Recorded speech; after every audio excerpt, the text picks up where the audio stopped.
Welcome to Taste Like Tea, a podcast in which I record in the noisiest area I could find. A podcast in which I talk about myself, and a podcast in which I can't really decide what it's actually about, so it's just me. Taste Like Tea, tea is me. Hi, my name is Theo. Don't call me Ted. God damn. I'm just gonna have that tea is me thing. That's obnoxiously okay. So, hi, how are you doing? This is my first week trying to go in with like a schedule, and in the process of doing that, I am annoyed that, of course, this fucking traffic's as loud as possible and landscaping is going on, because I don't know, lawns, people love to waste space. And you know what, maybe next time I watch like Marie Antoinette or something about like France, I can get into why I don't like lawns. If you know anything about lawns or the history of lawns, then you would know exactly where I'd be getting with that rant. But not a big supporter of them. I don't like lawns. Not a fan. Anyway, this is generally a film podcast. I don't want to fully dedicate the claim of that, because I don't know what this is going to turn into. I just listened to a podcast this morning that was definitively ended. Like, it was an end to a series, and he talked about like podcasts kind of fading into the same thing because they're always ongoing and everyone always runs out of things to talk about. But being a podcast about me, there's technically always something to talk about. I just happen to be hyper fixated on movies. I guess I go, if we want to go back to like as far as, let's just say like 2020-ish, right? If we go back to when the pandemic first started, I was hyper fixated on Xbox achievements, and I actively raked it, like on average about 1,000 gamer score a month, and I always found a way to. I basically spent 2 years on the top of the Xbox gamer score leaderboard, because that's just what my goal was, I guess.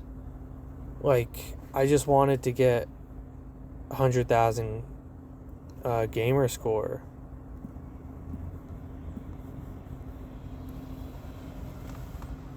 And then I did. Right? I mean, you get enough gamer score, eventually it's going to break a goal number that you were reaching for. And I broke 100,000. I think I grinded to about 125,000. But then I kind of just stopped. And I don't really know why. Maybe it's because I reached my goal, and I'm not one to generally like I shouldn't say I'm not one to generally like reach for an additional goal. But I mean, let me use a recent example, I guess. Also, by the way, you might have heard it.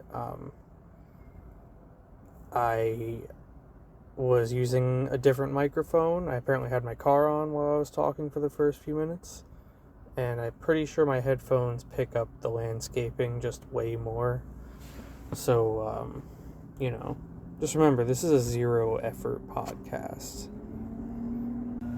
The fact that I've even paused a few recordings to reply to some texts, although I lose my train of thought, that's more effort than I planned on putting in. an episode or two ago, I was just replying to texts with full-on dead silence. Now I'm editorializing myself.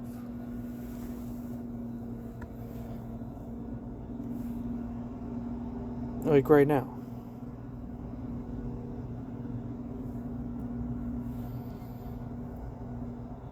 My partner is in need of rapid replies, so I can't not do that. What was I talking about though? Because now I've paused and gone. It's been about like 15 minutes. Jesus Christ. See, to you, time doesn't exist. But for me, time doesn't exist, but differently. So, yeah, going back to 2020, I'd set a goal. I'd spend about a year or two on it. And for example, my first goal since 2020 was to reach 100,000 gamer score, to which I have done. And then I burnt out at about 125,000 or whatever I'm sitting at right now, 128, 122, something around there. And then I started a YouTube channel, a zero effort YouTube channel. Notice the consistencies throughout my posting career. I like to not put effort into it. Or that's not true, because either way I'm sitting here talking and trying to think of things to do. But like, and you know, I played video games daily, posted daily videos. I have like 800 videos on YouTube, and that's just from like a year of posting.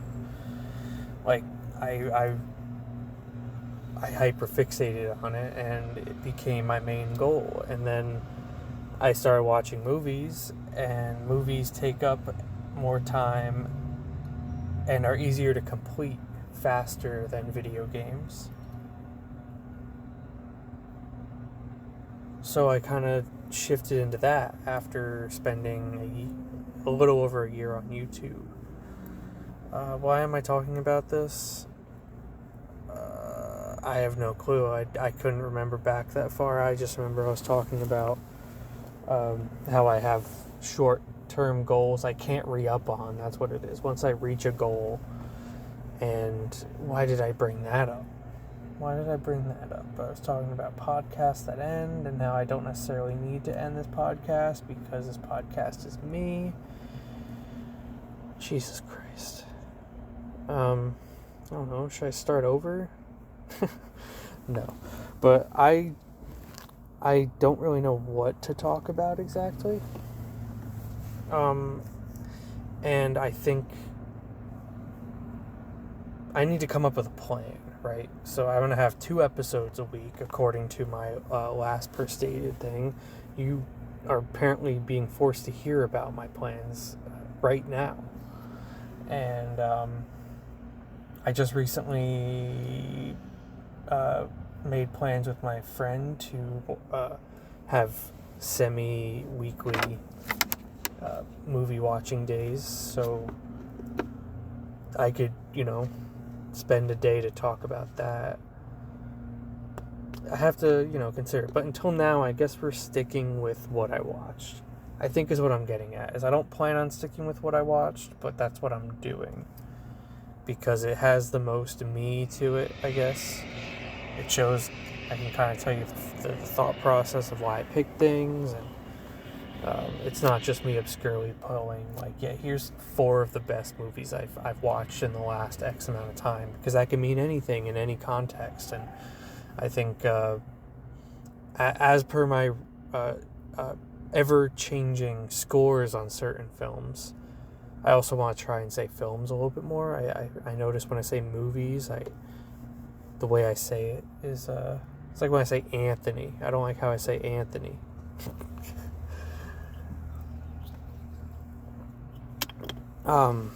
Words and things.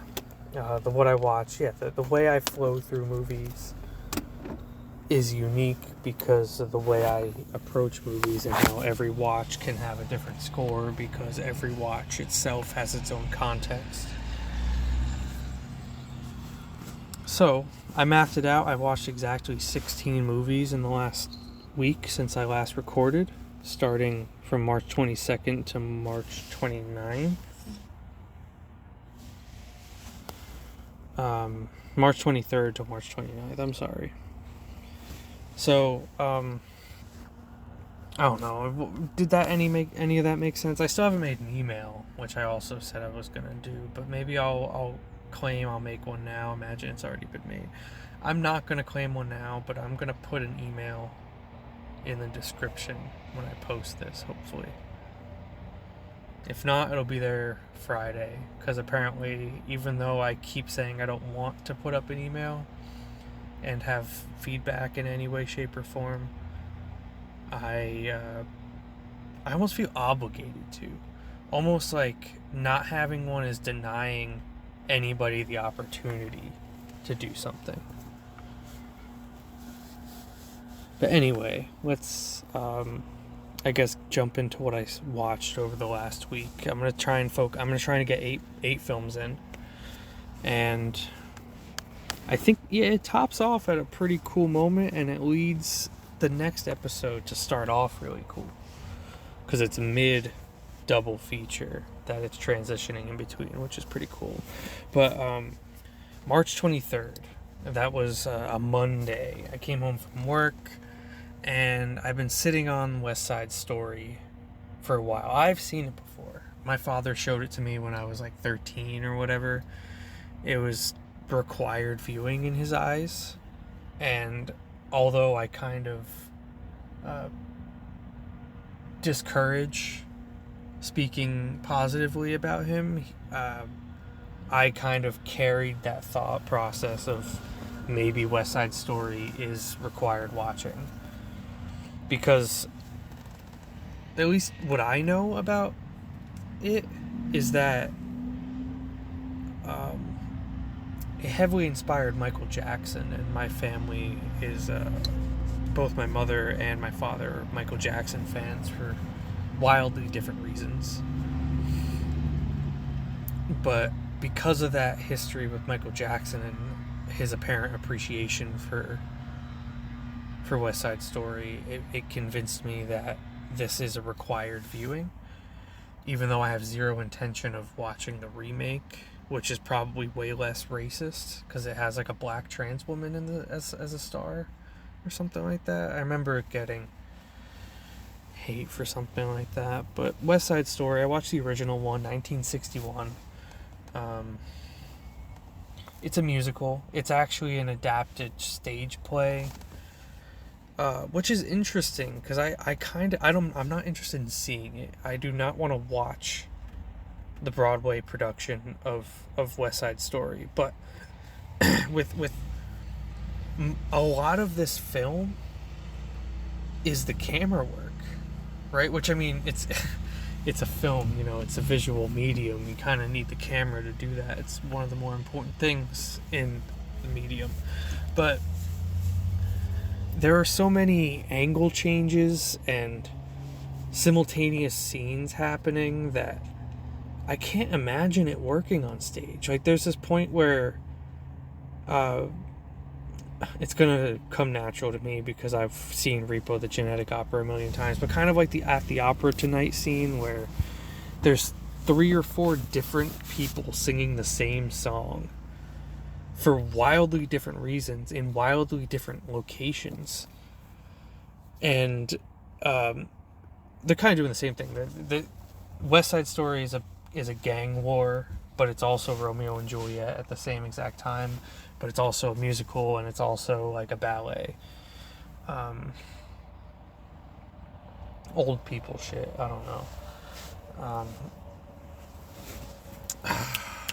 What was I just saying with that, though? I feel like I was in a good flow too, man. Yeah, so there's 2 gangs. There's the Sharks and the Jets, and then there's also a love interest between 2 people that represent both those gangs, and all 3 of these groups, both the lovers and both gangs separately, are singing the same song, marching towards a big gang fight, I believe, a brawl, or They use old people words like sock 'em and stuff like that. But um,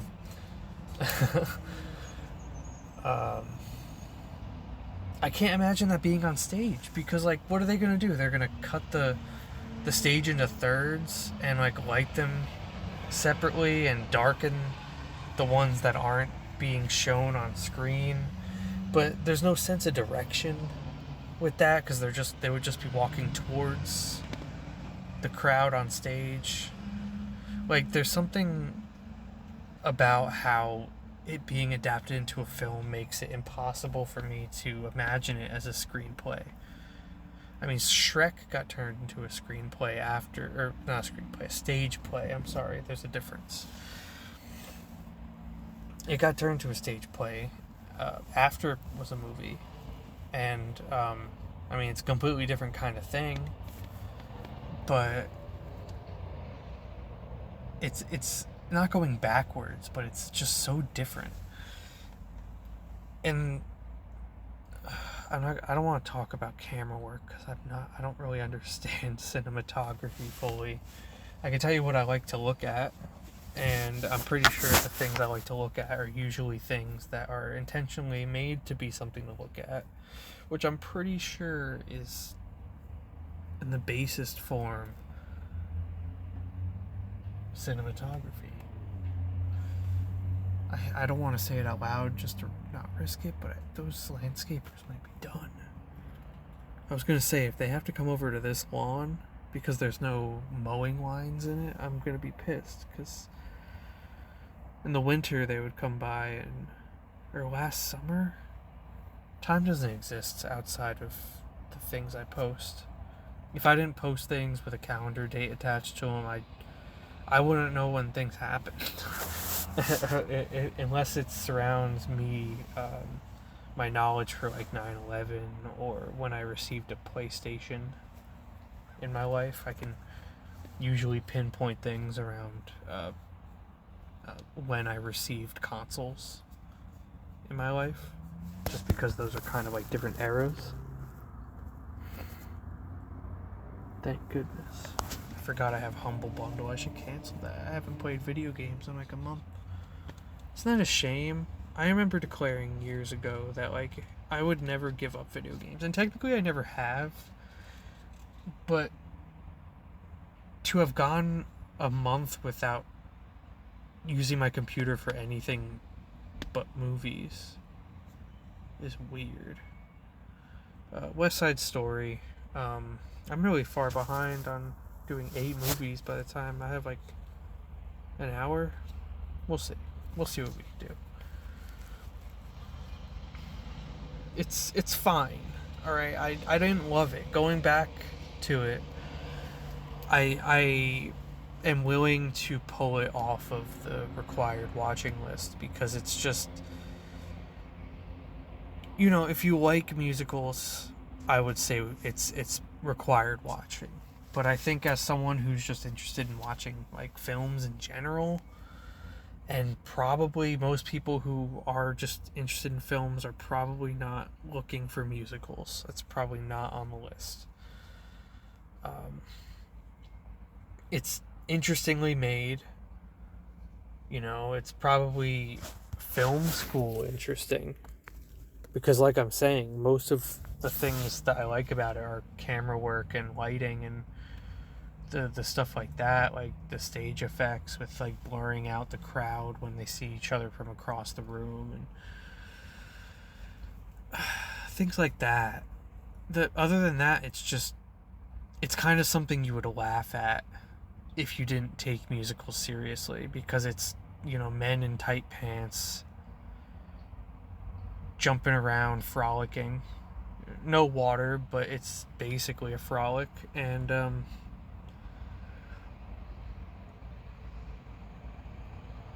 yeah, I guess that's really the most I should say about it, because Michael Jackson's connection is really all I kind of have to it, especially since I don't seem to think it's good enough to be a required viewing.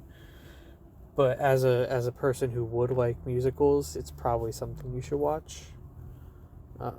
Moving on, going into Tuesday,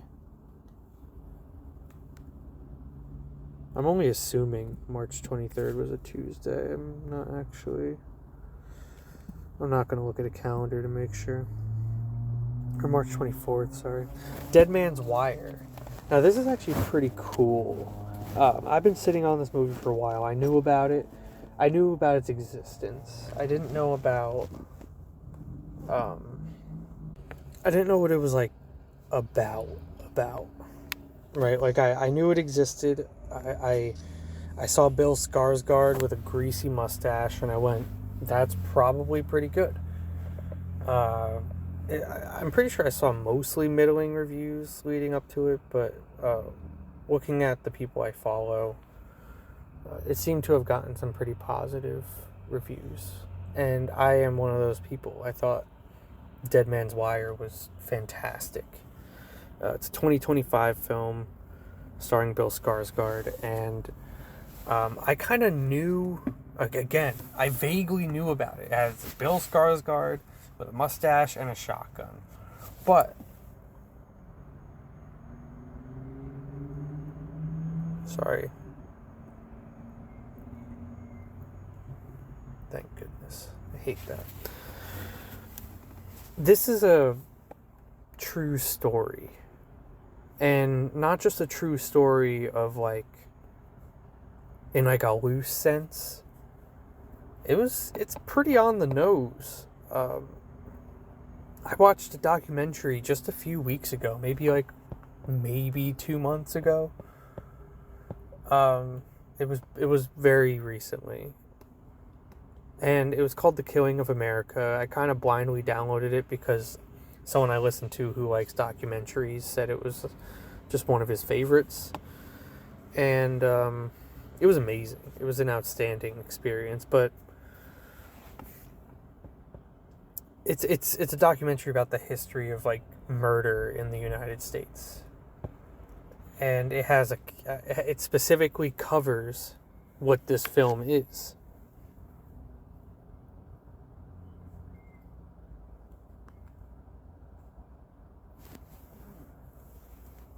It's the story of a guy I don't know the name of, Anthony Kiritzis. Tony Kiritzis. And he straps a shotgun to a guy's neck with a wire, runs that wire across the trigger of the shotgun, and then attaches that wire to his own neck. And just kidnaps a man. Kidnaps a man from a bank. I'm not going to get into like the whole thing because it's literally just like Google it. You know, he's, I shouldn't say very famous because I didn't even hear about it until I watched this documentary. But I just think it was amazing timing. That's the kind of stuff of like, that's just phenomenal timing. I just watched a documentary on it. I remember specifically seeing the footage and going, wow, that dude is both like psychotic and a genius. Because it's just such a clever, and then to see the other stuff he did, like rig his house, and it's just a really interesting case, and it's something I never heard about until I was 29 years old, watching a documentary from 1981 or 88 or something like that in the 80s. It's crazy. So it was very exciting because I didn't know it was a true story, A. I didn't know it was that specific story, B. And I didn't realize it until about 15-20 minutes into the movie, when probably wasn't even that long, might have been 5 or 10. But he just pulls a gun out, and then he pulls out a wire, and I go, holy shit, he's doing that thing that guy did. And then he goes, Tony, and he says his name. I'm like, holy shit, that's the guy's name. And, you know, it's lo and behold, it is a movie adaptation of a thing a guy did that I learned about. It was just a really cool moment. And that realization isn't the only thing I loved about the movie. It was just really well made. Bill Skarsgård, as one of the top reviews of the film on Letterboxd, says he was born to play a man who's been up for 3 days straight. And I think that's a really That's a really good way of describing how he plays this role. I mean, one, the guy literally was up for like 3 days straight, just living off cigarettes, and I don't think he ate. I don't think he went to the bathroom at all. He probably went to the bathroom. They didn't show him going to the bathroom, but I feel like that's something that being up for 3 days straight, they would want to touch on. They touch on it in The Long Walk, but it's about kids shitting themselves to begin with, so. Dead Man's Wire. It's a true story. Bill Skarsgård did a really good job. I don't know the full details of it, but I'm pretty sure it gets pretty close to like 1-to-1 accuracy. I don't really know what happens much after he brings the guy into his apartment, other than, you know, the way the trial ends and his live TV telling the government off thing. That was really fun. Everything in between those two things, I don't know what actually happened, and maybe that's kind of the point. You know, maybe that's where the fiction comes in with the film, is who knows what happened in that building, because the only guy who, well, no, there's 2 people who lived that came out of that room, so I guess there could be a lot of details on it, but I don't know them. And that's really the only time I would say I don't know that the film is like on point with how accurate it is and what changed. But it's also with how on the nose everything else was. I can only assume that a lot of that stuff was pretty also on the nose. It was cool. It was a really cool movie. It was really interesting. My favorite, not my favorite, but I think the most intriguing part about it is, I mean, besides the fact that he openly supported the police and was like thanking and apologizing to the police for inconveniencing them, apologizing for cursing at him and stuff. Bill Skarsgård did great. I want to see him do more shit like that. Like, just give him a bag of cocaine and some caffeine pills and put him in a movie, you know, and do it again. But the way he handled the police, because like I said, he supports the police. He's not trying to hurt the police. The only thing he doesn't want the police to do is to interfere with him. And just like in the film and just like in the footage I watched in the documentary, he isn't just holding a man hostage. He isn't just walking around the streets of Indianapolis. He's got these cops under control in a very bizarre way. I mean, have you ever seen a cop? How do I explain it? It's like when the prom queen, the unknowing nerdy girl that gets announced as the prom queen, is sitting dead center in the middle of the crowd. And once that spotlight hits her and all the people are kind of looking at her as she walks through them, and they leave her space because, like, this bitch has to get up to the front. Like, we can't get in her way. But we're just so awestruck that we can't fully get out of the way and we can't stop staring. That's what the police are doing. Like, this man gets surrounded by the cops. He gets these cops to be told to put their guns away. And they just sit there. I think they even have their hands up. They might have even had their hands up, and he's walking through this crowd of cops like a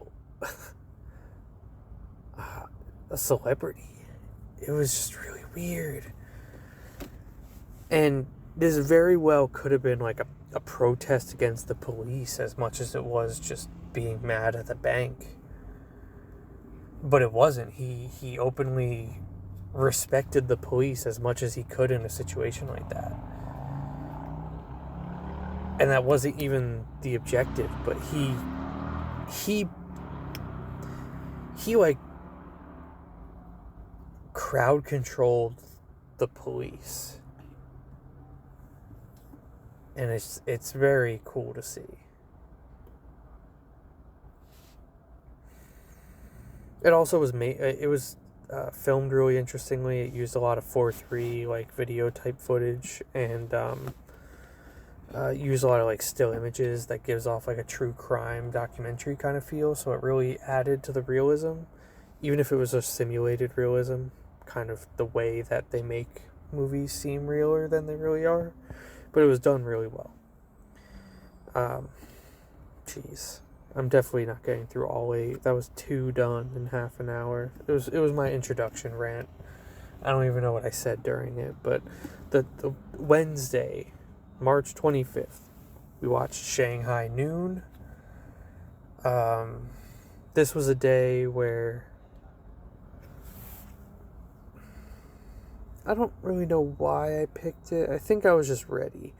I just, as I mentioned last week, I started watching Jackie Chan films. This is my second Jackie Chan film, Shanghai Noon. And it's like a really racist Western, but it's also like a family movie, but it's pre 9/11, so it's like, it's allowed, you know.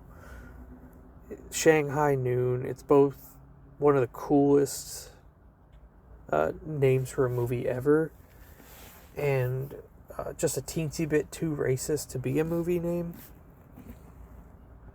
But it's Jackie Chan and Owen Wilson, and they're in the Wild West during, was it the 1888? I think it was 1889. I remember jokingly saying that movies were just about to be invented, so it was somewhere around there. The railroad was being built. The Chinese are the main slaves of the time in that area.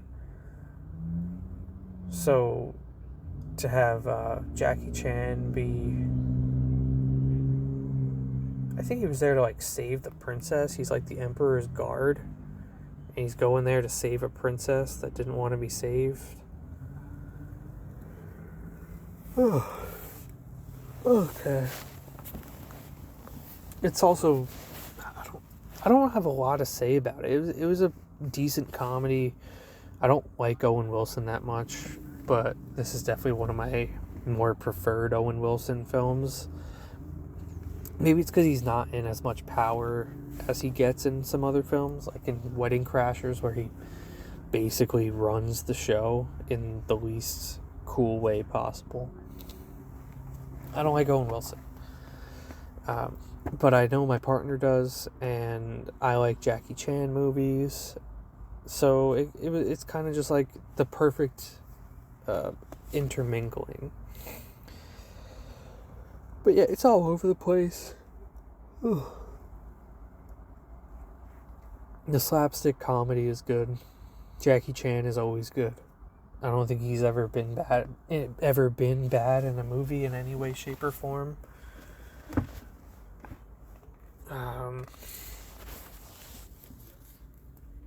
Oh yeah, there's a Kid Rock song,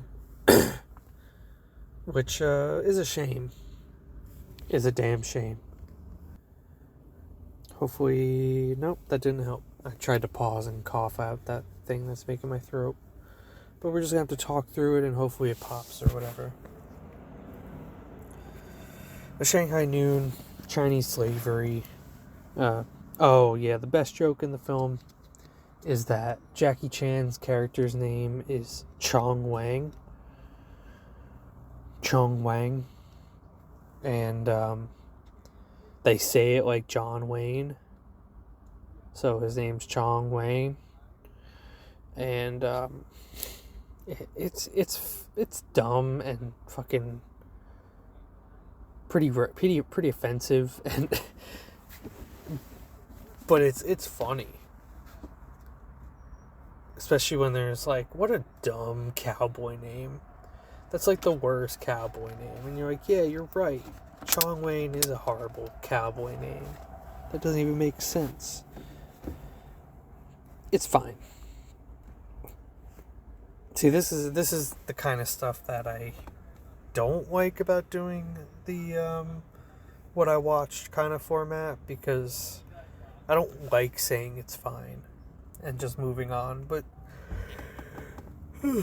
sometimes a film is just unnotable outside of a few things. It wasn't made particularly fancily. The plot isn't particularly interesting. It's Save the Princess. There is a fun scene where they get drunk together. Chong Wayne and whatever the fuck Owen Wilson's name is. Oh, and Jackie Chan leaves Owen Wilson to die in the desert, which was pretty funny. He gave him a pair of chopsticks and said figure it out. That was funny too. Moving on. Dr. Caligari. This is Thursday.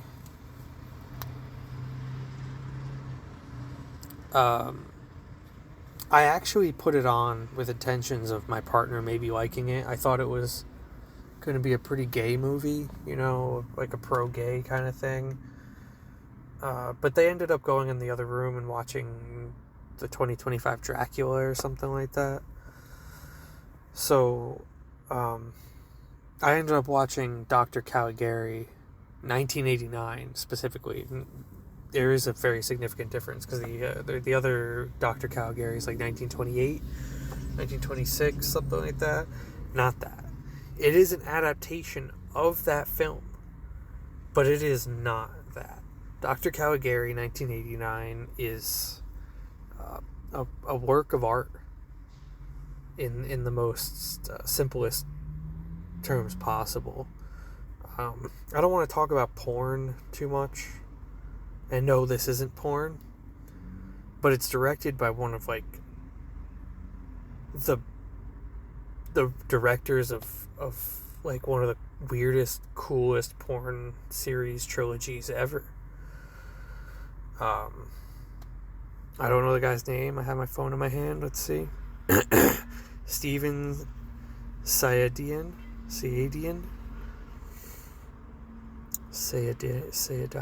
Jesus Christ, stop trying. So, this person made this trilogy of pornos called Night Dreams. Depending on the sequel you look at, it's either one word or two words, but Night Dreams. It is a porno about getting someone to have erotic dreams in hopes of fixing their sex drive. That's like the easiest way to describe Night Dreams. But it's made by this person, and this person's fucking weird. Alright, I'm going to try and stick to just the Caligari stuff, because it kind of all goes hand in hand. Both the Night Dreams trilogy and Dr. Caligari are basically in the same universe, just with different movie titles. Just one doesn't have on-screen genital penetration. But Dr. Caligari, if you've never seen the original, it's about a woman getting falsely admitted to an insane asylum. There are some differences. I'm pretty sure I haven't seen the original Dr. Caligari in a long time. But I'm pretty sure the shaming of the man for falsely admitting her is not part of the original. But that is very much the point of this remake, is it's taking the dismissal of a man, just like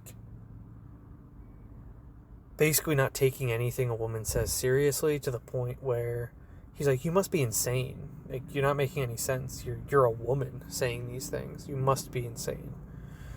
It takes that mentality, and which is the mentality that the original film, at least partially goes into. And it turns it on its head, and basically it sets out to shame the man for doing it. There's more to it. And it's not cohesive in really any way. It's as dreamlike as Night Dreams, where it's just a series of things happening where there's bits and pieces of each scene that happen to coagulate into a single story, but the scenes themselves aren't really the ones telling the story. It's kind of just specific details from each scene. And maybe I was a little bit more primed to see it, because I didn't know it was the director of Night Dreams when I started it. But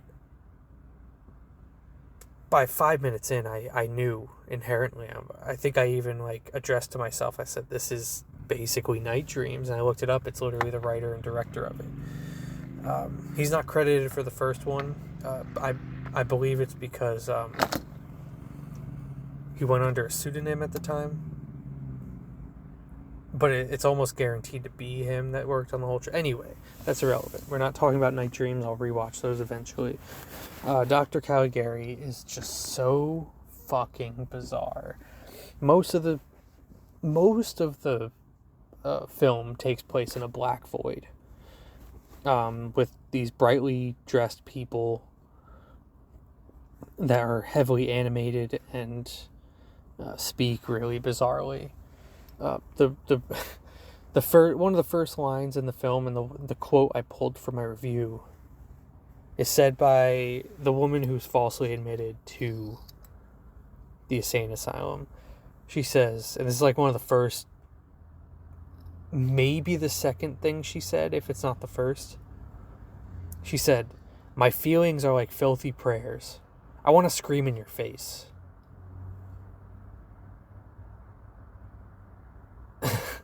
and that hard shift between dreamlike philosophy and in-your-face aggression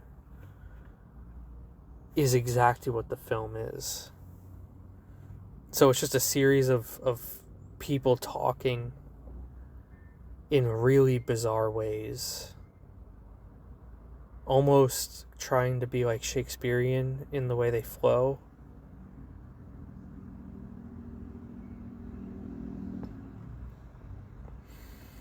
And visually, that's really where most of it is visually.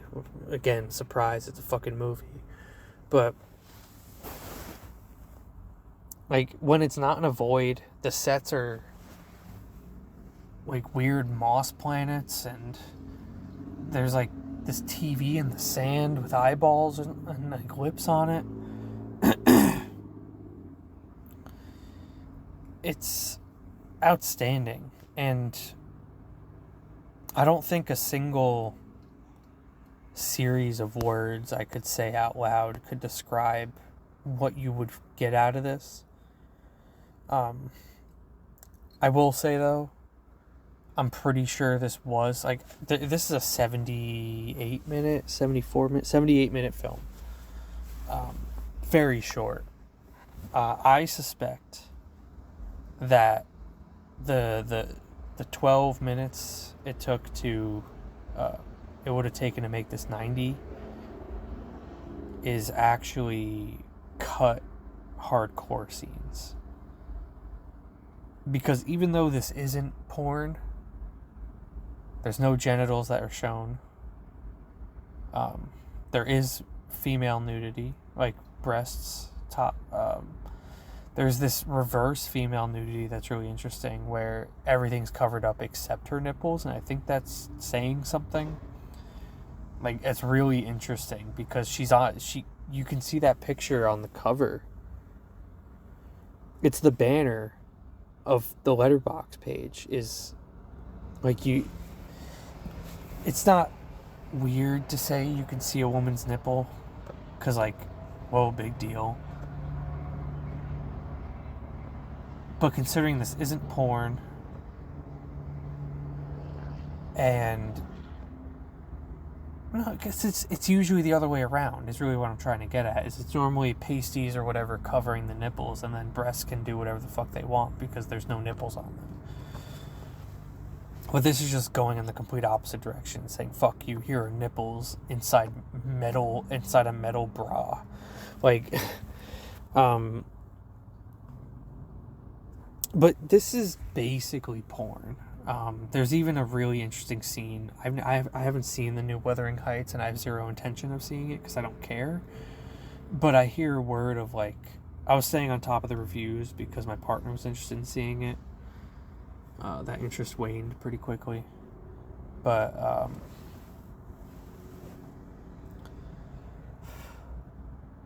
there's talk of, like, a flesh wall, like a horny flesh wall. And whatever that flesh wall is in that movie, there's no way it touches on whatever this flesh wall is in Dr. Caligari. It was twisted and fucking, like, uncomfortable to look at. It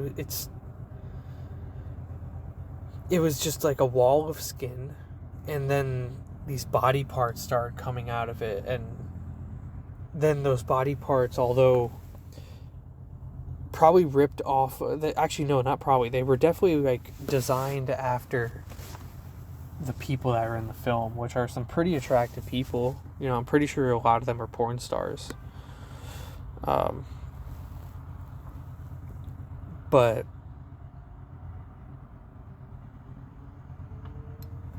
fuck, what was I talking about? Once the flesh wall settles in, those sexy lips turn into, like, a large mouth. The reason I say there's no genital penetration is because there's still tongue penetration, because that mouth grows a giant fucking tongue, and at first starts, like, throat fucking her, but then it turns into just, like, some weird fucking video, dude. Like, the tongue is, like, the size of her torso at one point, and she's just, like, making out with, like, sucking on the tongue, and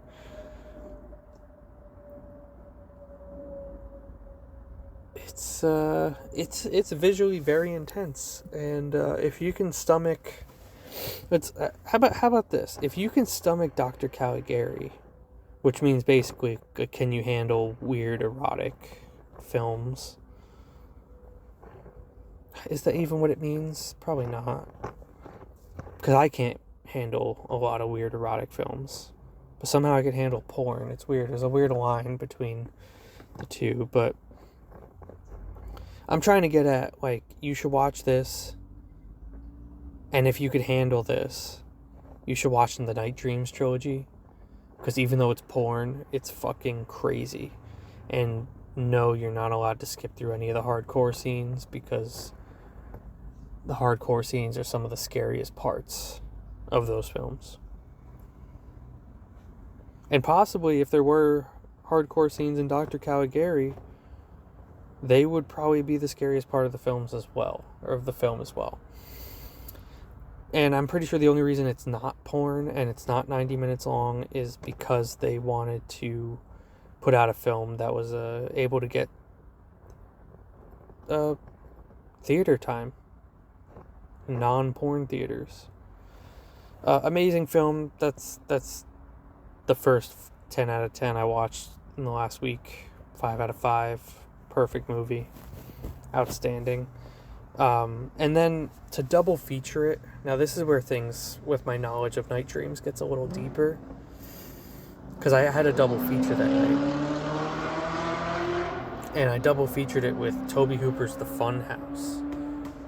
And that sounds like a really weird thing to double feature it with, but it made so much sense to me. I was looking at what movies I could be putting on, and it clicked, because something I know about Night Dreams is that those sets were recycled sets.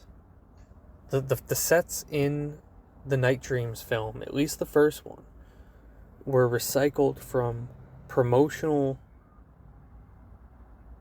sets for Tobe Hooper's The Funhouse and one other movie I don't care about.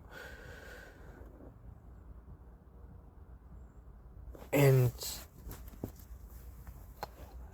not only is that true, that the promotional photos you could see for the Funhouse, like the poster and stuff, porn was shot there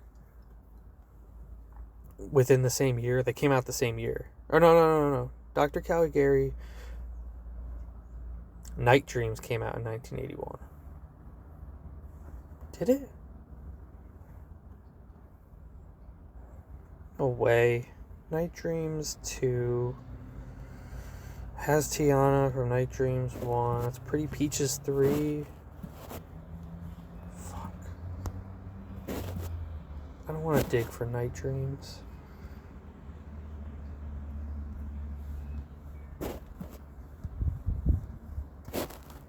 Yeah, Night Dreams 2 came out in 1990. So yeah, 81 sounds about right for Night Dreams 1 as well. I know there's like a decade break between the two.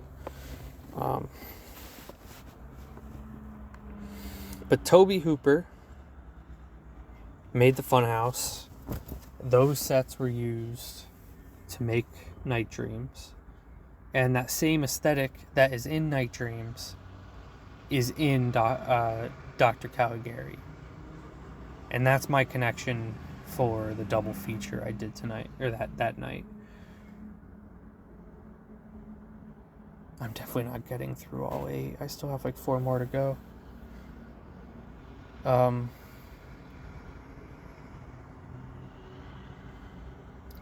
Yeah, double feature, Night Dreams connection, Dr. Caligari. So, although they weren't anywhere near the same films, Dr. Caligari and the Funhouse, they shared an aesthetic. And it actually would have worked better if I watched it the other way around. I should have watched Funhouse and then ended the night with Dr. Caligari, because the dreamlike fuckiness of it works really well, and also the aesthetic from the Funhouse that matches Dr. Caligari doesn't necessarily get cemented in until the final act of the film, when it's mostly in the Funhouse. So it would have transitioned a little bit cleaner if I did it the other way around, but, you know, you learn on the go. But the Funhouse is a circus comes to town, or a circus has been in town, and it turns out that there's an evil thing in the Funhouse that kills people. It was sold to me more as a slasher, and I think maybe to an extent it kind of is, but I think this is almost like a rehash, and it's going to sound like an oxymoron since I just said it doesn't sound like a slasher, but it sounds like a rehash of Leatherface. Not the entirety of Texas Chainsaw Massacre. That's why I don't think it's slasher, because it's not about the killing of the people as much as it is about hiding this disfigured, socially inept person behind a mask and finding employment for that kind of person. Being that the Texas Chainsaw Massacre is a reflection of the Vietnam War and the repercussions that the war had on the people at home, that same exact kind of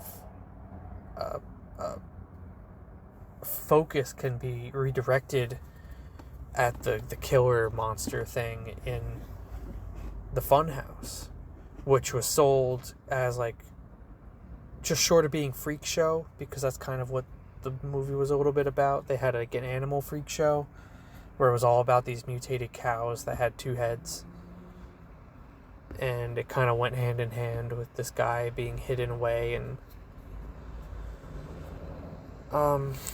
yeah, it's not really a slasher. I liked it a lot, but it wasn't outstanding. It was very... I would have to watch it again. But I think just for that philosophical, like, rehash at Leatherface really enticed me to enjoy it. And because I wasn't looking at it as a slasher with not enough kills or not enough in-your-face violence, I saw it more as not even a character study. I don't think that's a fair way to describe it, but like just kind of taking the character of Leatherface and making him worth empathizing with. Because they kind of try and do that in the Texas Chainsaw Massacre, and maybe it's just me not buying into it. But, like, they do treat Leatherface like a piece of shit. He is second rate to them. He treats them more like a pet than like a family member. And it's the complete opposite in this. The guy who would be like the grandpa figure or the pops figure in Texas Chainsaw Massacre is complimenting and comforting the Leatherface character and doing his best to try and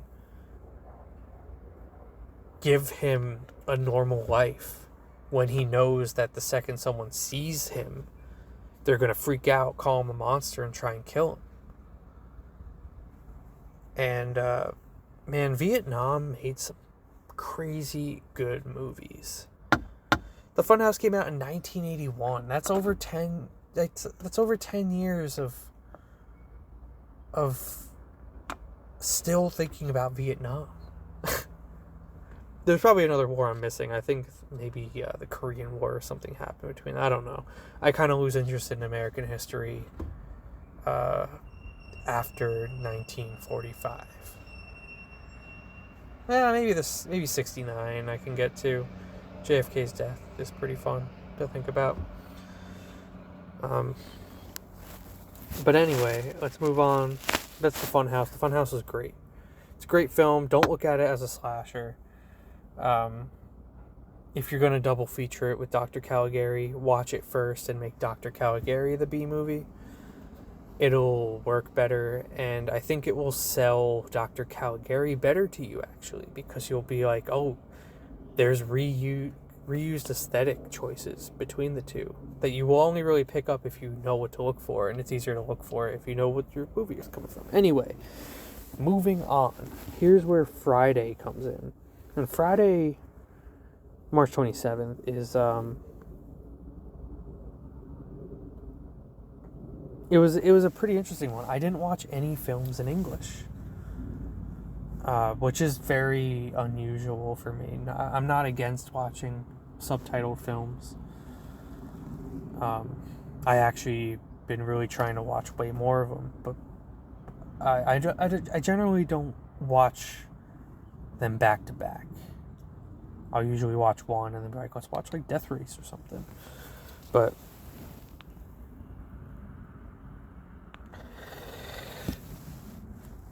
March 27th, I started the day, which I think was only like halfway through the day, with Mr. Vampire 2, Part 2.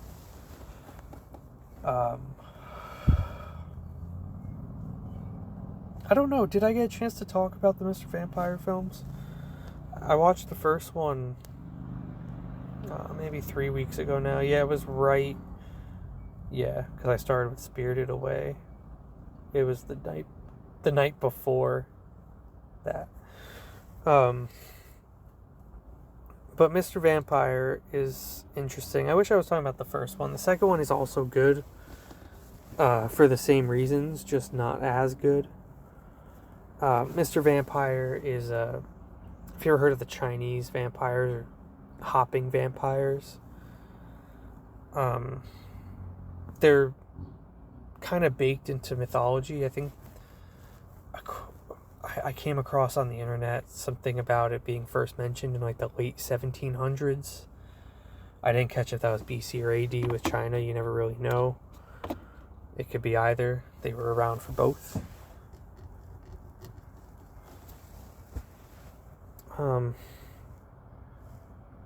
but they're more like zombies than vampires, but they follow the same vampire rules. I don't want to get into it too much because I'm barely educated in it. I Googled them once or twice, and I've watched 2 movies on them that are mostly comedy films. So I'm not necessarily the most read up on Chinese hopping vampires, but they're living corpses. They have sharp teeth, more like Nosferatu teeth. They're a little bit more mangled and kind of just large and all over the place. They're not necessarily fangs. They're kind of there to hurt and infect rather than suck. They have long blue fingernails that they also use. They're sharp. They're basically claws, and they like to choke people with those hands. They hop. They don't walk. They hop. They always have their arms extended forwards. And they always wear a specific kind of clothing that I don't know how to describe other than like, if you would imagine a mage in a Chinese video game. And even then, that's not even right. That's the wrong kind of hat shape. It's a very particular kind of hat shape with a very particular kind of robe. And the main thing, not the main thing, that's a lot of things that they are. They can be stopped using, I don't know exactly what they're called. They're basically like spells that you write on pieces of paper. Like if you've ever seen Naruto, how, great, I have to pull names now. Haku? No, Haku's from Spirited Away. Ice Needles. Naruto.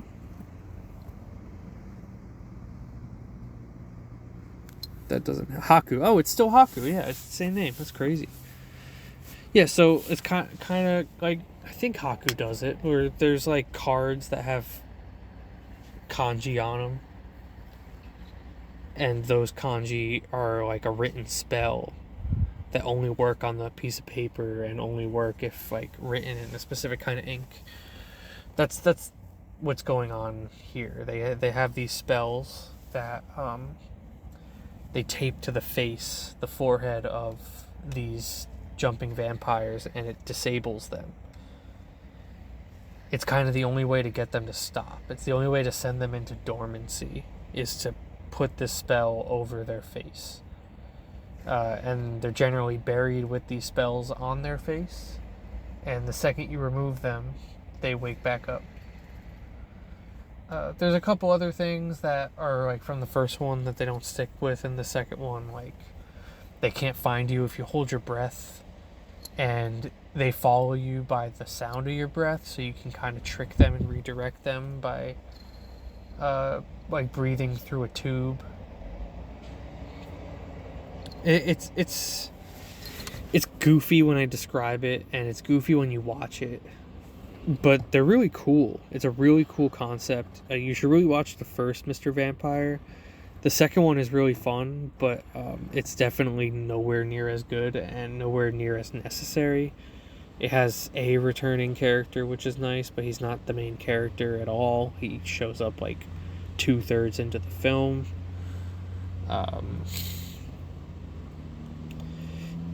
It's all about the choreography, though. Like, other than seeing these zombie vampires hop around trying to kill people and sometimes successfully killing people and infecting them, also you can reverse the infection. That's the other thing they show you in the first one that they don't talk about in the second one.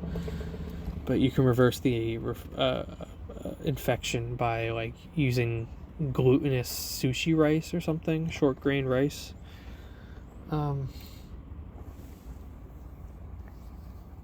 Jesus Christ. Mr. Vampire, man. Crazy shit. Yeah,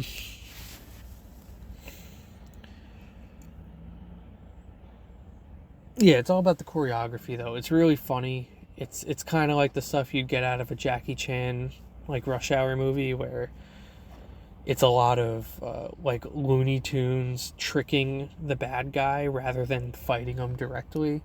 Like, instead of hitting him over the head with a chair, you, like, jump around the room so that you're perfectly out of their sight. And it makes for some comical, like, oh, didn't see me kind of things. Hard to explain. I don't know. I'm also a little burnt out. I didn't get a lot of sleep last night. So,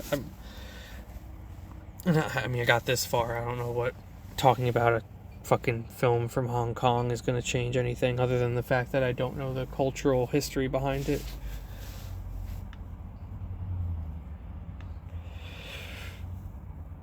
If you want to get anything out of it, though, watch the first Mr. Vampire film. It's outstanding. I wish I got a chance to talk about that a little bit more than the second one. Because the second one, it's not plotless, but it's dumb. It's oh yeah, they added like a family element to it too. Hold on, let me get into this for a minute. The vampires that they resurrect accidentally and dig up in the sequel, Vampire 2, is a family. It's a father, a mother, and like a little baby boy. And they're all vampires, and they all go on their own little adventures. And by the end of it, it's not even really about it, like, killing the vampires. The vampires are, like, running through the streets trying to find their vampire child who has been ET'd into a family of small children. Like, literally, the plot of E.T. happens. And it's better than E.T., just so you know. I don't like E.T. E.T. is a bad movie, and it's better as a subplot in a weird Hong Kong film. It worked way better. But that was just a huge part of it. That was really funny, is they characterized the vampires to be a family. And it made for just a teensy bit extra comedy that makes it worth watching. I said it's not necessary to watch Vampire 2, Mr. Vampire 2. It's worth watching, though. And I'm going to watch the third one maybe next week. I don't have my that stick on me right now. But it might also be as fun. Excuse me, I got 2 more to go. Hopefully I could do it. And unfortunately, I don't want to rush through these 2 because they're kind of heavy hitters, but I'm going to see what I can do. After my partner left, I went, what can I watch that's something they definitely would never want to watch or even have me put on while they're in the house? So I put on Ebola Syndrome. Herman Yao and Anthony Wong. What is that, 1996?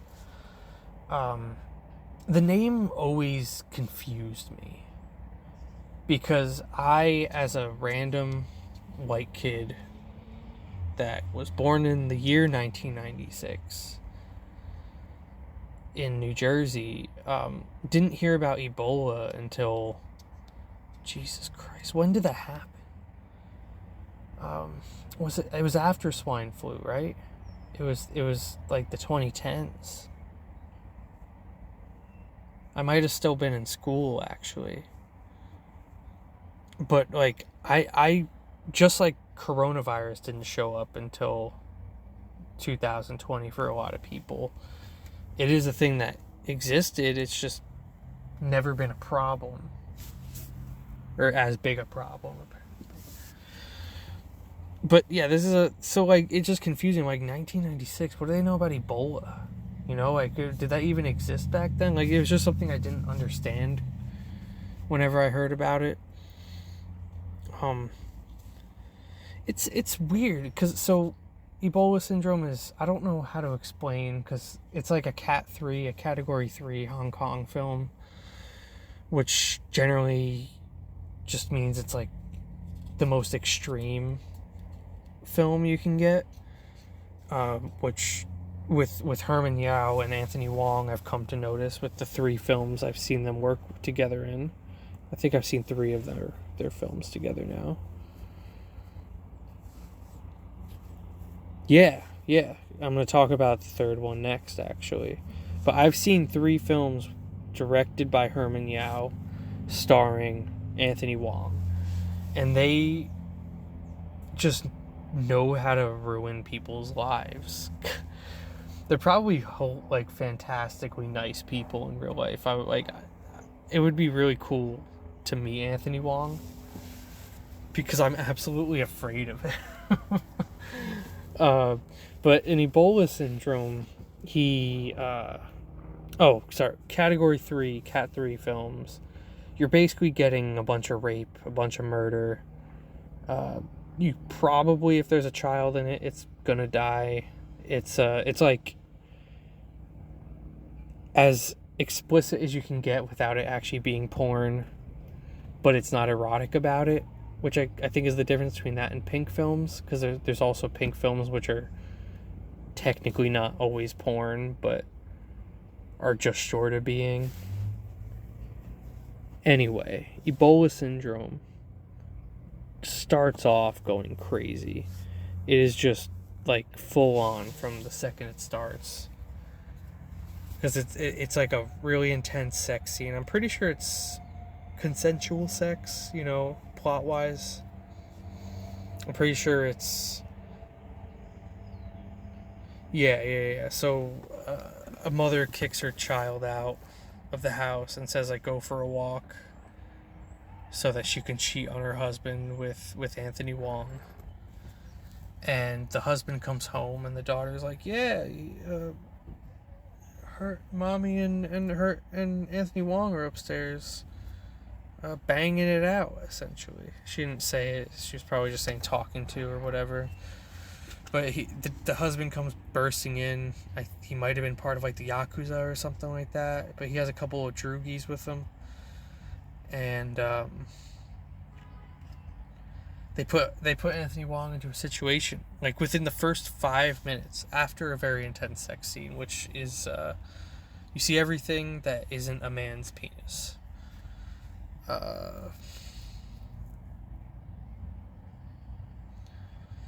And it's just immediately thrown, and this guy is just like, you're gonna get your dick cut off. That's what he says he's gonna do to him. He's gonna cut his dick off.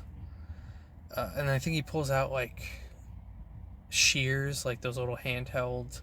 They got the curved blade. One's small, one's thick, and it's used for just like trimming down plants.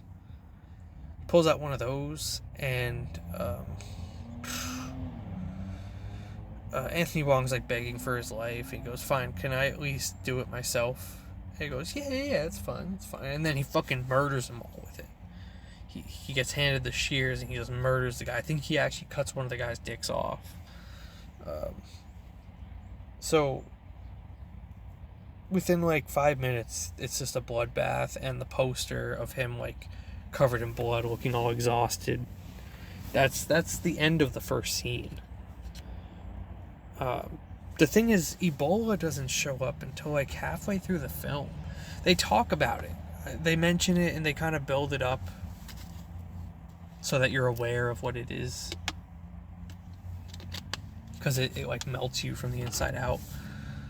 But half the film is just showing the most deplorable shit ever. I mean, Anthony Wong works in a kitchen, and he's like masturbating with the meat and then serving it to people. Like, he's literally just like coming inside of like meat and then cooking it. Like just doing everything possible to justify being an evil person. And then he goes to Africa because he like kills a guy or something. And while he's in Africa, he comes across this village that's like infected with Ebola. But he doesn't understand what that is. He doesn't care. He just sees like a woman passed out on the ground, and he just decides to rape her.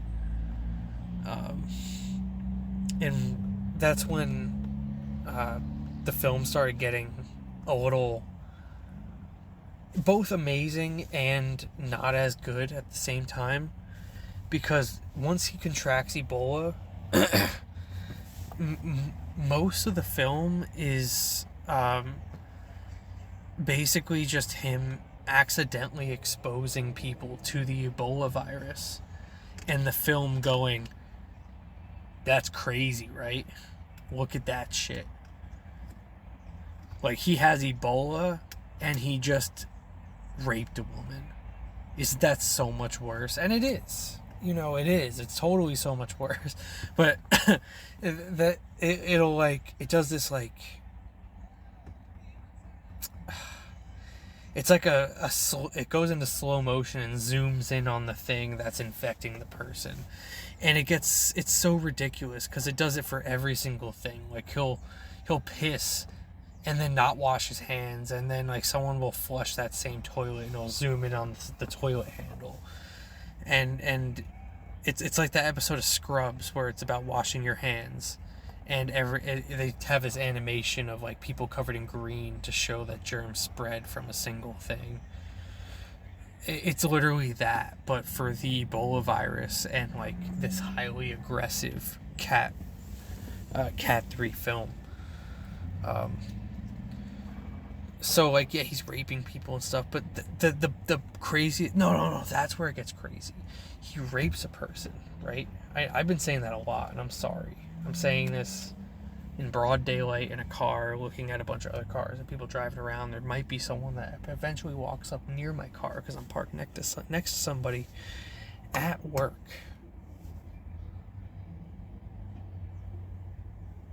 Sorry, I just heard a door open. I'm just making sure it's not the car next to me. So he rapes a woman, and then he kills her, and then out of desperation, he chops up the body, grinds down the meat, and serves that meat as hamburgers in the restaurant that he works at. And yep, that's the other thing, is he, every time someone eats a cheeseburger, which actually, no, they're just hamburgers, he doesn't put cheese on it. Every time someone eats a burger, it zooms in on them biting on it, going like, and like, yeah, it's horrifying. And I think in my review I compared it to Kids, or I mentioned it to somebody about Kids, but like how it's a fucked up story, but it's only really fucked up because you know that there's a disease being spread simultaneously to this fucked up story. And then I think it was both laughable and boring by the time I got to this, but at one point Anthony Wong is getting a milkshake with like a dad and his kid, and he almost shares his ice cream, so it starts doing the zoom in, and then the kid goes, oh no, like, he goes, can I have a bite of your ice cream? And he's about to go in for a bite, and the kid goes, no, right as he almost bites it, and the music backs off.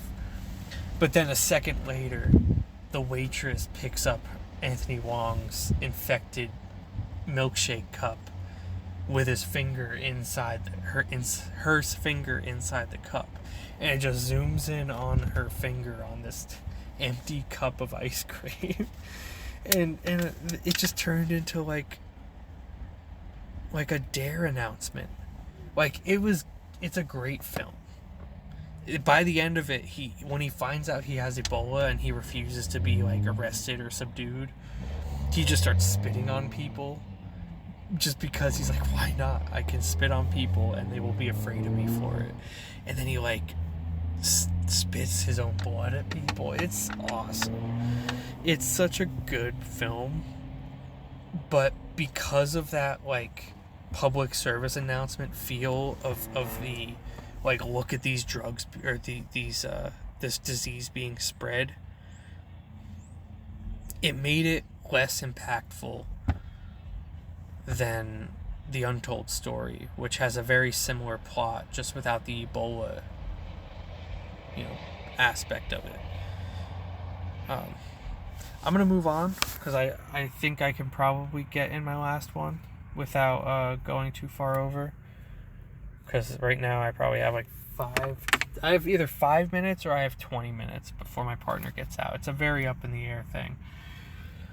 But finally, to get halfway through the week, halfway through the things I've watched this week, because that's actually through the whole week, like that's Monday through Friday right there, including the one I'm about to do, is Taxi Hunter. Unintentionally, I double featured it because I had it ready to go, and I'm like, yeah, I'll just watch Taxi Hunter. And then it turns out it's also starring Anthony Wong and directed by Herman Yao.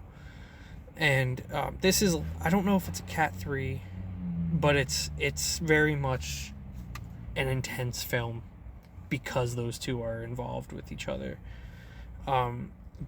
Taxi Hunter, it's actually pretty simple, and I really like it. It's totally like rewatchable a million times, and I think I watched it dubbed into like Mandarin or something, so it wasn't as like, I wish I found an original audio, but maybe that was a different one. Anyway, disregard that. Taxi Hunter's crazy. A guy is lovingly with his pregnant wife, and he's so excited. He's to have this baby with her, and they love each other so much. And this rainy night, she goes into labor, and she calls a cab, or he calls a cab and says, hey, my wife is in labor, I need you to come pick us up and bring us to the hospital. And he's like, I'll give you a tip of like 50 extra bucks if you could be here in 2 minutes. Taxi pulls up. He's waiting. He's ready to go. And this douche nozzle comes up and goes, hey, I need a ride. Are you free? He goes, nah, I'm on a call. Fuck off. The guy says, I'll give you way more money to take me instead. He said, oh, all right, that's cool. So this guy's taxi that was just reserved is gone, dipped out. And right before that happens, they're already on their way outside. So by the time the taxi's gone, they're outside in the rain, realizing there's no taxi. So then Anthony Wong is like hunting down taxis, like, hey, like, I need somebody to take me to the hospital. And this guy stops. He gets a taxi, but then right before they get in, he sees that the wife is bleeding. He goes, nah, that's fucking gross, dude. I'm not driving you. He slams the door in on her and drives away. So now they don't have a taxi, but oh no. The taxi door that was just slammed closed got caught on the wife's dress, clothes of some sort, and it drags her down the fucking street, and she actually doesn't visibly get mutilated, but it's tough to watch. This pregnant woman getting yanked down the street, dragged basically under a taxi, because there's not a lot of give to the dress. Her legs are probably like 6 inches from the wheel. If she like bent her leg, it would have gone under. And then the dress rips and she gets thrown off to the side, and she dies. The baby dies. Anthony Wong is left there, angry, sad, and alone. And I don't remember exactly how it happened, but basically from here on, it's a superhero story. You know how I say Miss 45 is a superhero story? It's basically like when Spider-Man is out to kill the guy who kills Uncle Ben. It's that for the entire movie. It's that basically again. Anthony Wong, again, I don't remember exactly how it happens, but he finds that standing up to taxi drivers satisfies him. And then one day, he gets like blind rage, like the guy like pisses him off so much that he just blindly kills a taxi driver, and it makes him feel really good. Or is that how it works? First he helped a woman. I think that's how it worked. He helped an old woman, and he killed the taxi driver in front of the old woman because the old woman was about to get hurt. And that old woman is like, I got you, I'm not ratting on you. And then he went out to just try and pursue taxi drivers.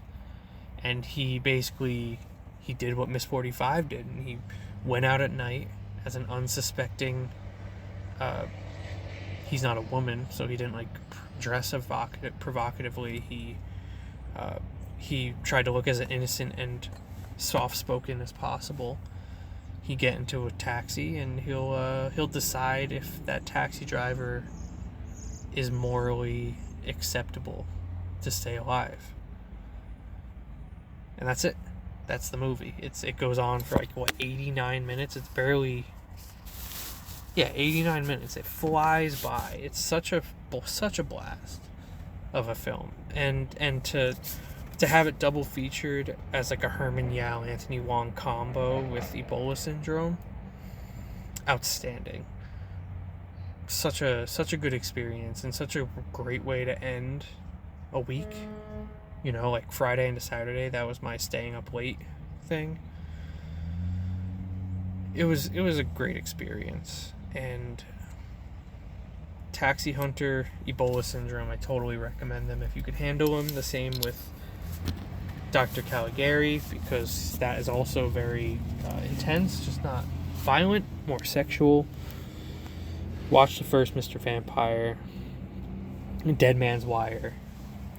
I think if you're going to take anything out of what I've said today, those are the films that I want you to check out the most. Any of the other ones, you can check my Letterboxd. I'll link it.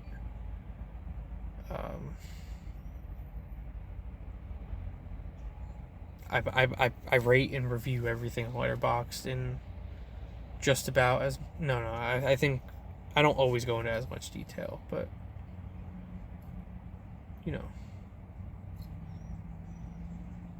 it's not like I didn't like them. I don't know what I'm doing here. I'm trying to end the show. I don't know how to end a show. It's almost 4:20, so I can not do anything about that.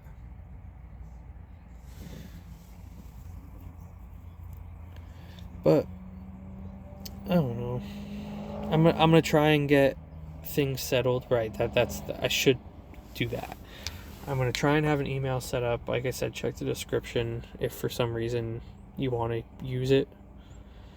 I'm probably gonna make an all new one, but I have a bunch of emails, so I kind of don't want another one. So I might just convert one I already have, but it depends. I'm going to try and keep up with a Monday, Friday thing for now until I find it to be either overwhelming or boring in some way, shape, or form. I'm going to try and do more double feature themes and stuff like that with this upcoming Friday night movie stuff. It's going to be really cool because Jared and I can pick themes and like double bills and stuff like that, and like really go in, and it's gonna be cool. We're gonna have some, because we both have movies we want to show each other, and we both have movies that we haven't seen that we know need to be seen by the other. So it's gonna be a great experience to do that, and I'm excited for it.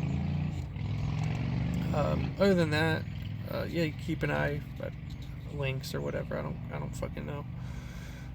Mumbling. This is like the loudest it's probably been, but also not, because those assholes stopped a while ago.